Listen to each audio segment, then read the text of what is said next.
اعوذ باللہ من الشیطان الرجیم بسم اللہ الرحمن الرحیم۔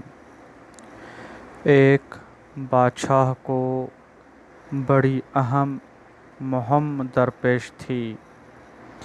دارالحکومت سے دور وہ اس مہم میں مصروف تھا کہ دولت کی کمی ہو گئی، جبکہ اسے یہ معلوم تھا کہ یہاں ایک فقیر کے پاس جمع جوڑ کیا ہوا بڑا مال ہے۔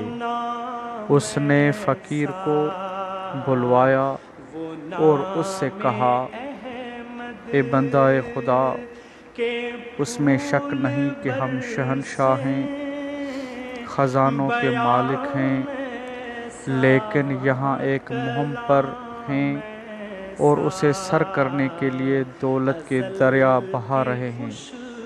اچانک مال و زر کی بڑی ضرورت پڑ گئی ہے۔ ہم وقتی طور پر قرض حسنہ سمجھتے ہوئے کچھ مال لینا چاہتے ہیں، مہم کے سر ہوتے ہی اصل سے کئی گنا زیادہ تمہیں لوٹا دیں گے۔ فقیر نے عرض کی، اتنا بڑا بادشاہ جس کا اپنا خزانہ قارون کے خزانے سے کم نہیں، ایک گداگر سے مال مانگتا ہے، یہ بڑی ہنسی کی بات ہے۔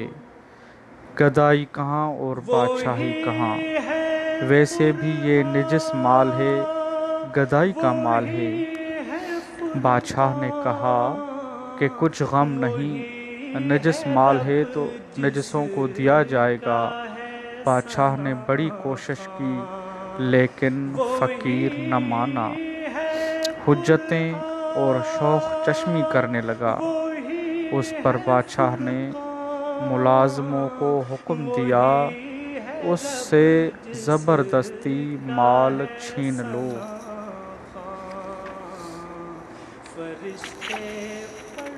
اس کہانی میں حضرت شیخ سعدی رحمۃ اللہ علیہ نے یہ بیان کیا ہے کہ جو لوگ مال کو سنبھال کر نہ رکھنے کی چیز سمجھتے ہیں اور اس سے نہ خود فائدہ اٹھاتے ہیں نہ دوسروں کو اٹھانے دیتے ہیں، ان کا مال زبردستی چھین لیا جاتا ہے۔